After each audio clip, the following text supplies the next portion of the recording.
transformative effect upon sport. It came as a great cost. It came as the cost of African athletes giving up their chance for an Olympic medal, which I would wish on nobody.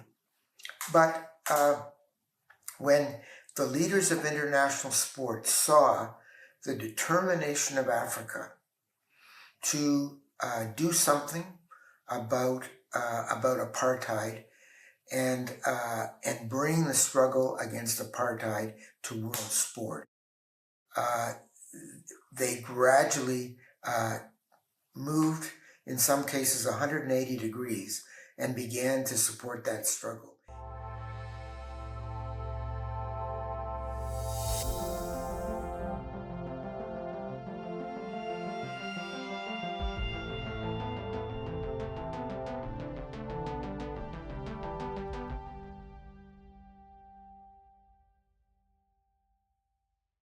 It has been 50 years since the notorious 1976 Montreal Summer Olympics, often referred to as the Big OWE, for the enormous debt that the city had to take on, that the taxpayers of Montreal have been taking on for years now. And even as the giant stadium stands and struggles to find a long-term renter, there's some other details of those Olympics that seem to be forgotten in this summer of memorializing. The city's throwing lots of commemorative events. The OSM is having a little symphony there. There's exhibits, fun family activities, the city calls it. To contrast with that, I wanted to set time aside on Local 514 to remember the Olympics in a different light. In the first part of this two-part series, I had on Ross Higgins, who came on to talk about the brutal police raids on different Montreal gay establishments, bars, and bathhouses, and the sort of wake of organizing that happened because of those raids. In today's episode, we look back at the anti-apartheid movement that was spurred on around the Montreal 1976 Olympics. I speak to Bruce Kidd on today's episode, a former Olympian, a former journalist, someone who's written for Canadian Dimension, someone who was there in 1976, who saw it all went down, and who has incredible testimony on the anti-apartheid movement as it stood then. And I think what Bruce really lays out is how that was a watershed moment for sports organizing and, of course, for anti-apartheid organizers against South Africa, which was undergoing a brutal apartheid regime. Here's the interview. Hello, everyone. My name is Calden Rangder-Latsapa. I am your host, the host of Local 504. Today, we're talking about the Olympics. 50 years since the 1976 Montreal Summer Olympics. And today I'm speaking with a highly esteemed guest, someone who is involved on the ground at the Olympics, covering it, someone who is a former athlete. I'm speaking to Bruce Kidd, the Professor Emeritus of Sport Policy and a former Ombudsman at the University of Toronto. He is an honorary member of the Canadian Olympic Committee, as well as an officer of the Order of Canada. Thank you very much, Bruce, for joining me today. Thank you, Calden. So, Bruce, take us back to 1976. I guess for people who are unfamiliar with your work, what was your involvement like at the time, and can you tell us a bit about what those games felt like? What was in the air leading up to those games? Well, as I try to say at the beginning of every conversation about the Olympics, and especially the Montreal Olympics, they were a multiple narrative, and a narrative of magnificent activities and performances and achievements, along with horrible mistakes, overspending, corruption, and repression. They were full of contradictions. The games took place at the end of July at a beautiful time for the city of Montreal. And during those 2 weeks, all the contradictions seemed to stand still. Although even with magnificent performances, there were sports that we watched with very heavy hearts and sadness because the entire continent of Africa felt that it had to leave Montreal and not compete because the politics of international sport and apartheid sport in South Africa, which the IOC failed to address. So I will mention several things, but it's, remembering those games requires understanding that there were a lot of balls in the air. There were a lot of encouraging, beautiful things. But on the other side, they were marred by terrible decisions and very, very, very, very humiliating and sad and events. As you said, I am an Olympian, very much involved in the Canadian Olympic community, really all my life, and became involved in sports leadership and also writing and teaching about sports in the early 1970s. And I had a number of involvements in and around Montreal. And I spent the entire month of July in Montreal in a number of roles.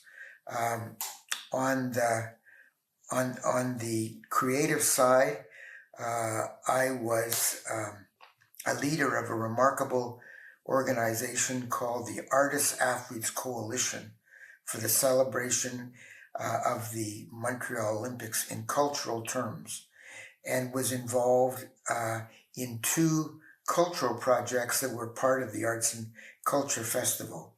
A play of which I was the writer with Theatre Passe Muraille about Canadian athletes in the Olympic sports, which was performed first in the Centaur Theatre and then in the Olympic Village, in the theatre tent during the first week, and then in the dining hall, mimed on tables during the second week. And that was all about the highs and lows of the Olympics and the politics of the Olympics. And that was a hoot. That was one of the highlights of my life. In addition, I was part of a group that created a series of Olympic posters by Canadian artists. Prominent Canadian artists like Claude Toussaint, Jean McEwen, Michael Snow, Jacques Hurtubise, and so on. And we raised enough money to send sets of these posters to schools, universities, and sport clubs around the world, and then give out copies of the posters to every single Olympic participant in the Olympic Village. And that was also a very rewarding project.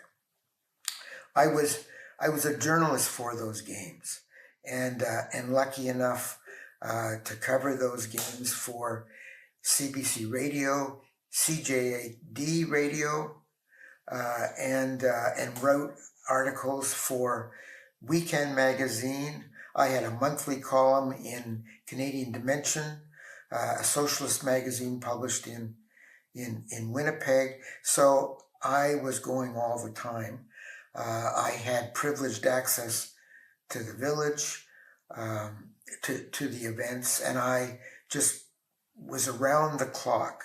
At the same time, I was keeping my ear to the ground politically, trying to coalesce with two groups of people who opposed or protested what was happening in Montreal.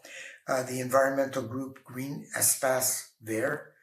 I'm sorry, my French is so bad these days. But an environmental, you nailed that pronunciation. But environmental group which primarily opposed the use of Part VO for the Olympic Village, but also condemned the really wasteful way that the games added to pollution of the St. Lawrence and the postponement of environmental treatment in the greater Montreal area. There was also a coalition of poverty groups that were concerned about the priorities of the organizing committee in the city of Montreal. And along with that, because they were not, none of the citizens groups were opposed to sport and physical activity, but they were campaigning for a broad distribution of opportunities from the games, not just a legacy focused on high performance athletes. And I'm sure I was involved in other activities as well. It was a great teaching moment.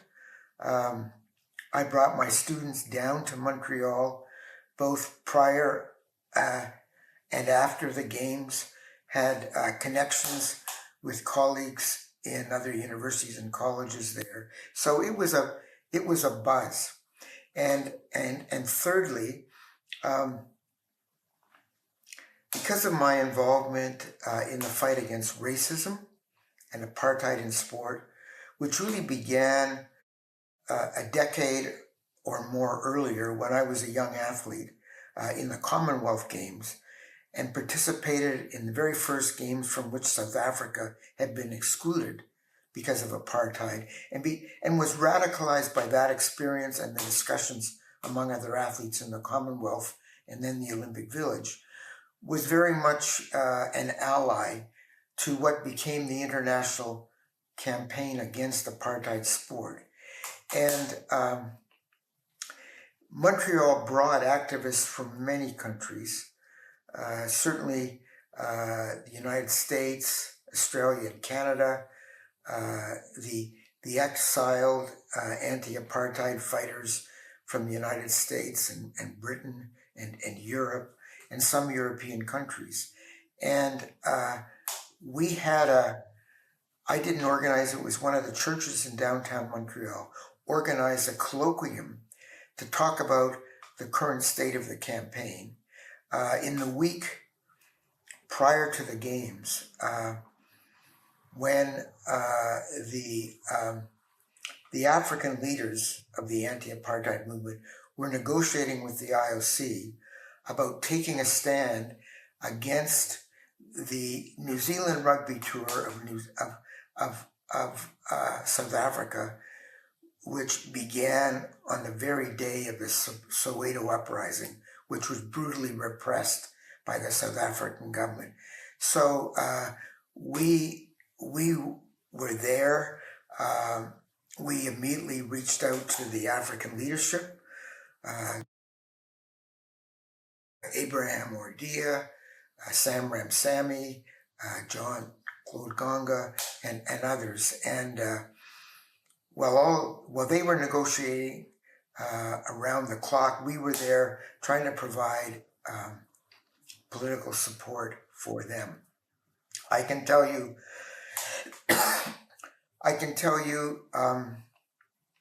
probably the most emotional and difficult aspect of that struggle was for me. There was a practice track in the Olympic precinct where before the games there were a number of time trials and exhibition meets.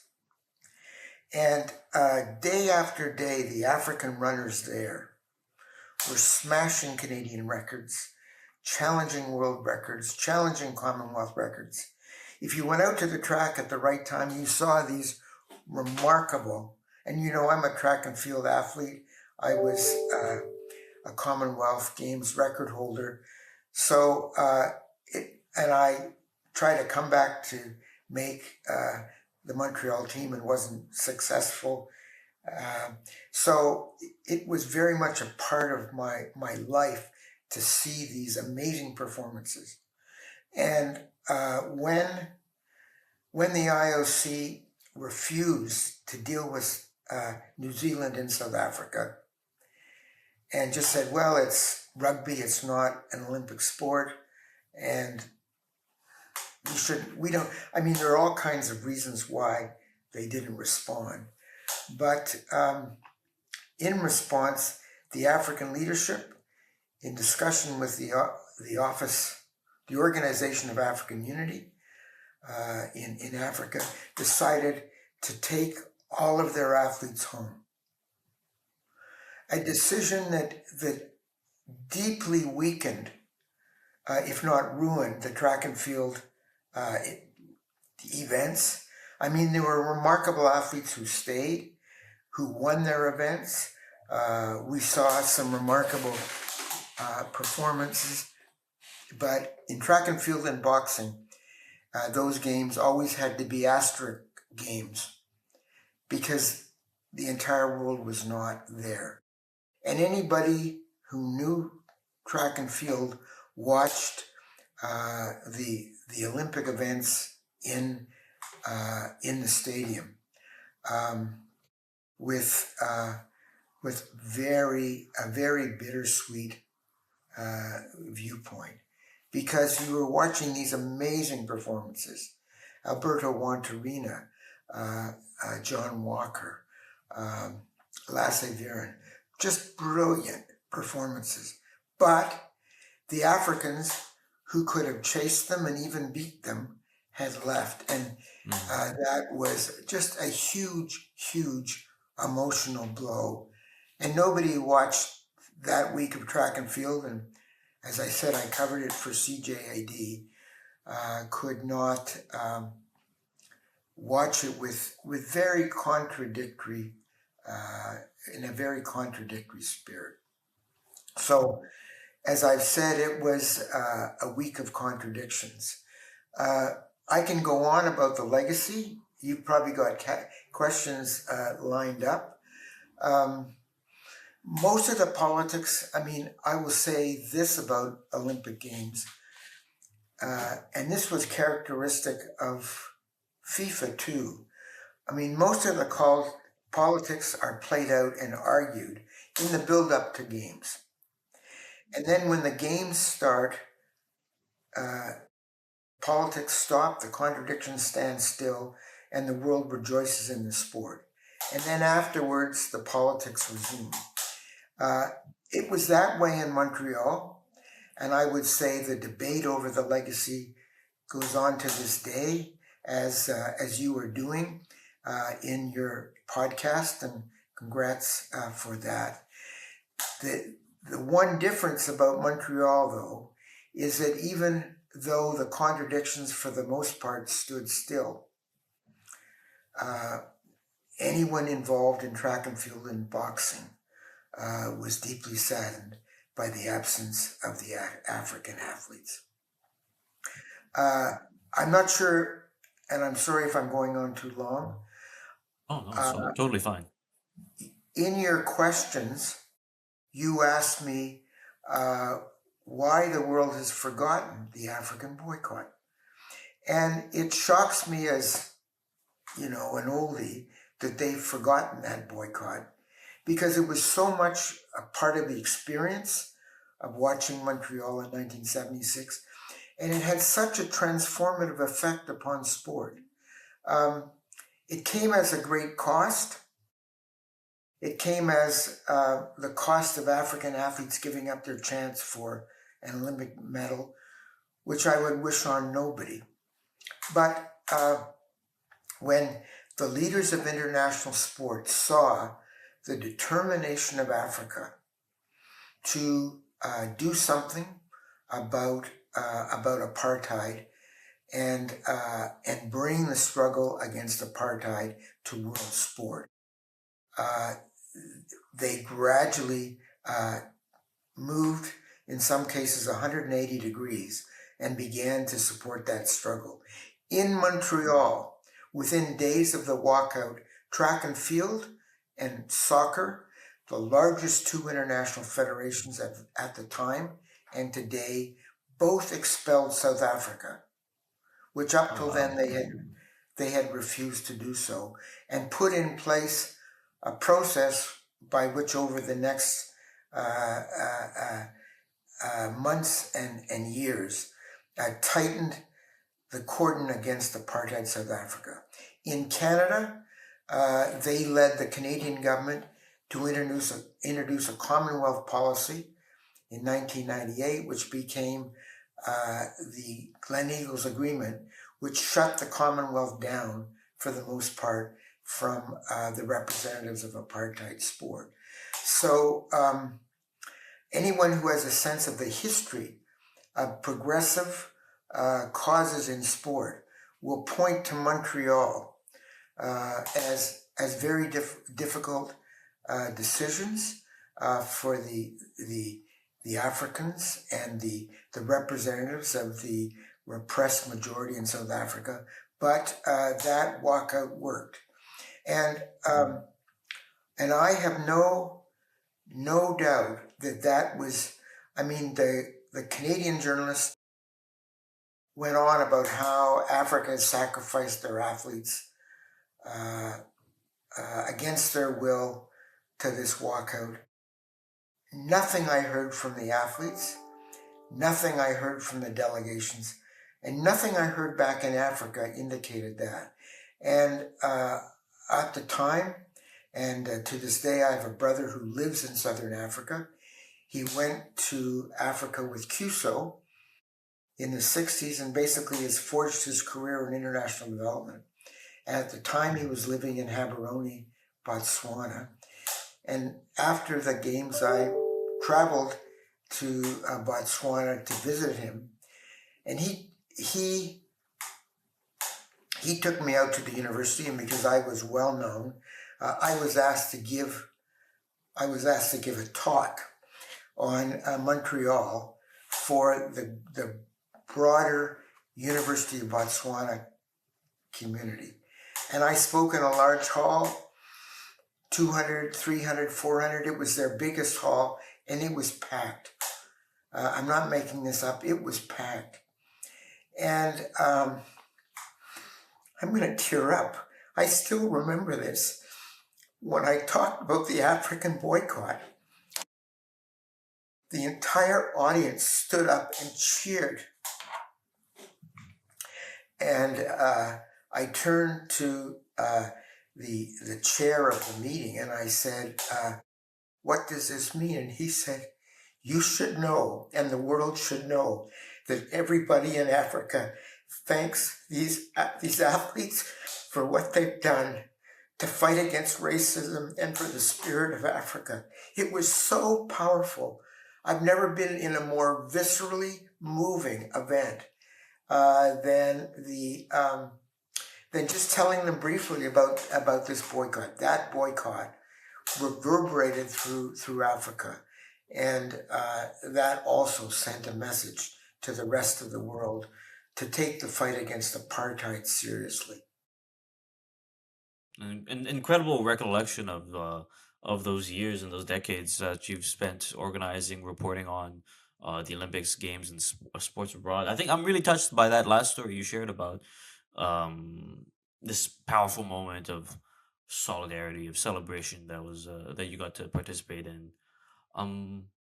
So Bruce is talking about the African-led boycott of the Montreal Summer Olympics in 1976.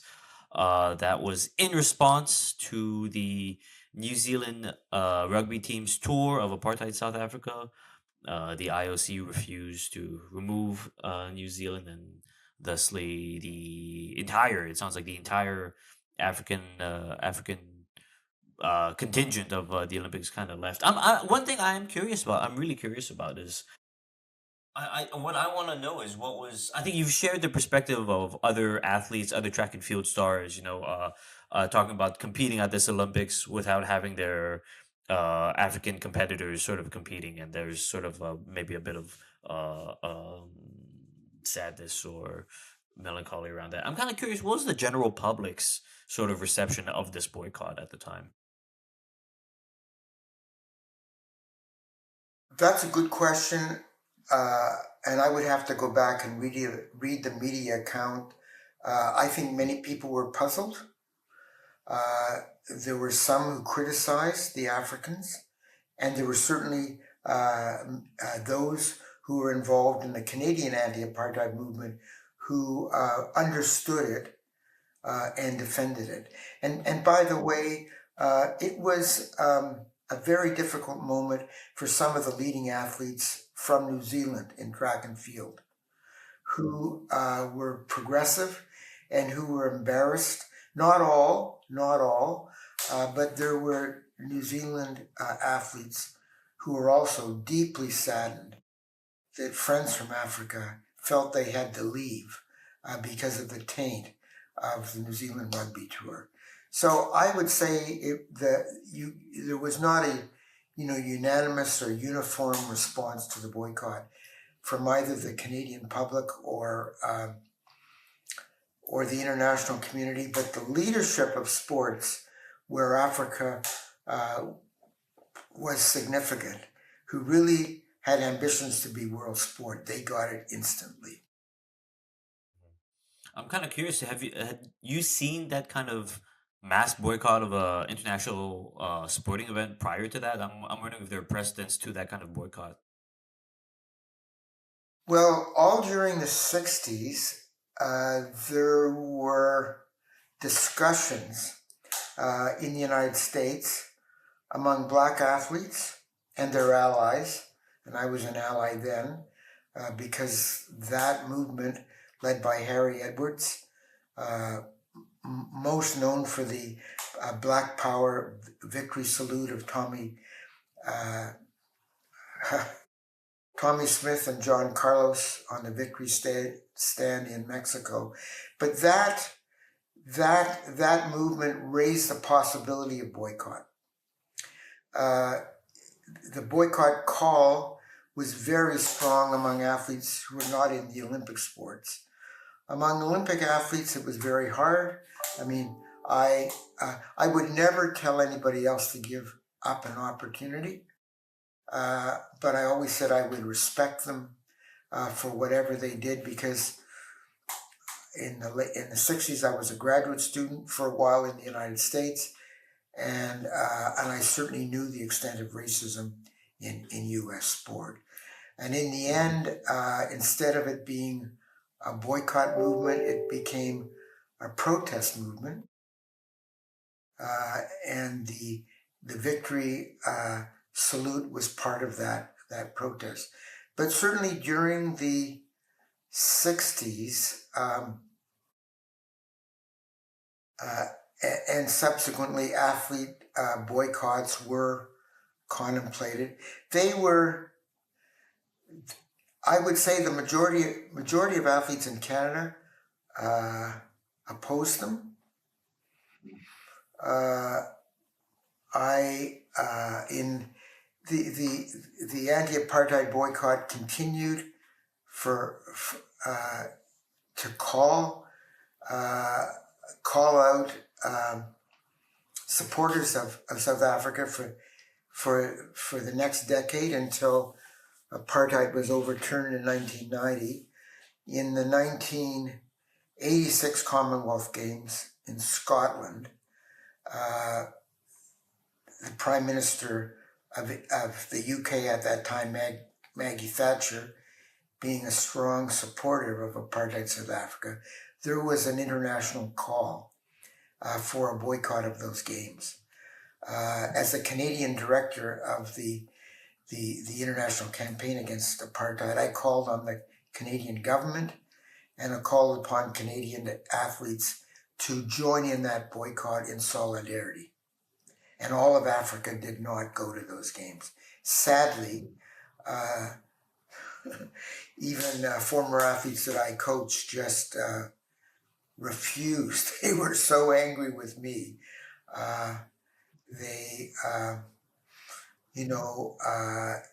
Canadian athletes have supported some progressive things, but they've rarely done that in the leadership. I think this kind of segues perfectly to I guess the last point I want to leave space for on this show. So on the show, I try to I really love talking about these intersections of sports and politics, and there's lots of ways that has shown up in the past few years. But I think this 1976 Olympics angle is like a great way to look at the kind of big sporting events like the Olympics, right? And like something at this size often is incredibly undemocratic, right? In Montreal recently, um, the city and the province refused to host any FIFA games, any of the World Cup games, for how much power and just territory of the city they would have to hand over to the FIFA organization. And it's curious because I hear some echoes, or I guess maybe precursor of, or examples of this kind of undemocratic practices by the IOC in sort of refusing to engage with the African-led boycott negotiators. And I'm kind of curious. You know, you've written a bit about sports policy naturally in your long history career, and I'm kind of curious what you think of what do you think democracy lies with things like sports? You know, what is like a vision of sports that you think should be put forward, looking back at something like the 1976 Montreal Olympics, the Olympics in general, and FIFA? Well, in terms of democracy and and responsible decision making, I would like to see more athletes and coaches directly involved, not given token roles or not elected to minority roles, but given much more significant access. And secondly, although I can't point to I can't point to instructive examples, an ongoing process of community consultation.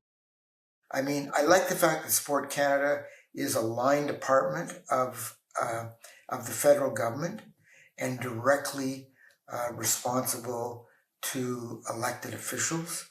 I wish the mechanism were more fluid and more interactive and more regular, but I believe that the decision makers in sport should be publicly accountable.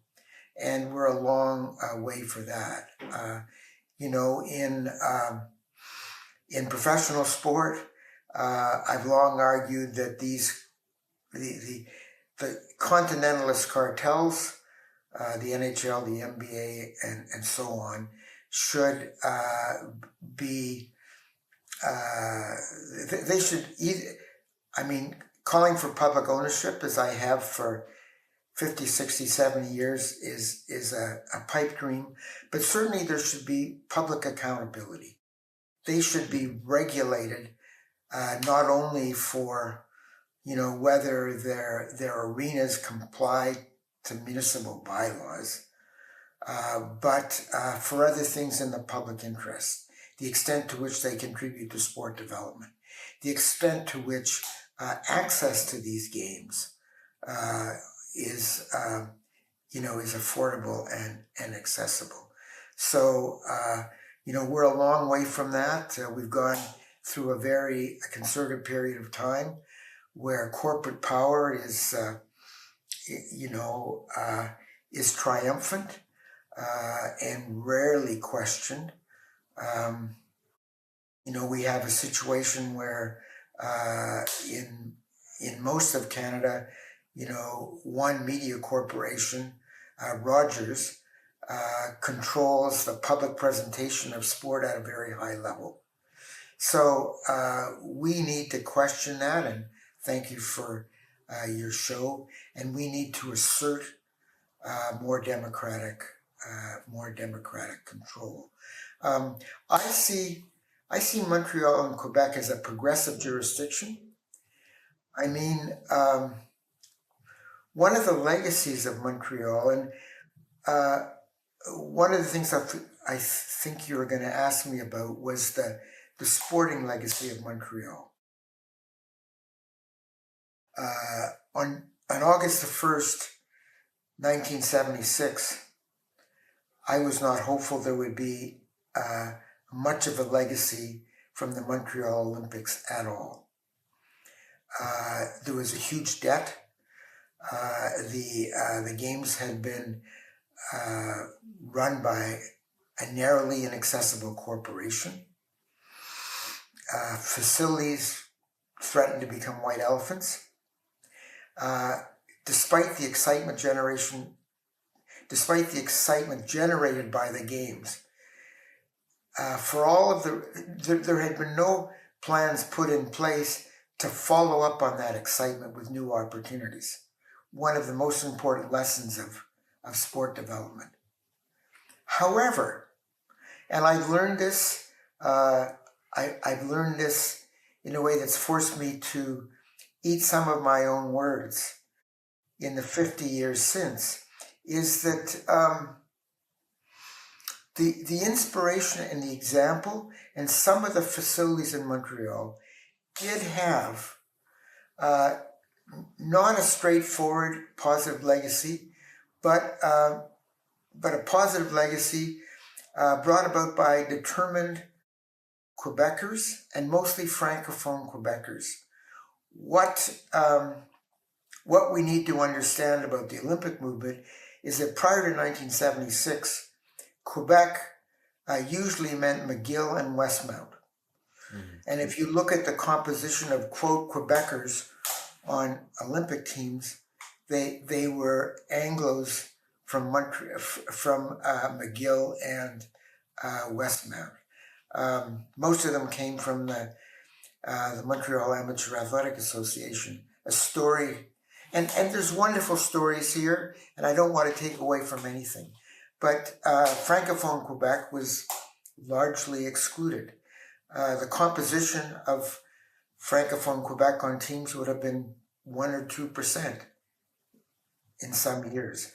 But Montreal, for a combination of reasons, linked to Jean Lesage and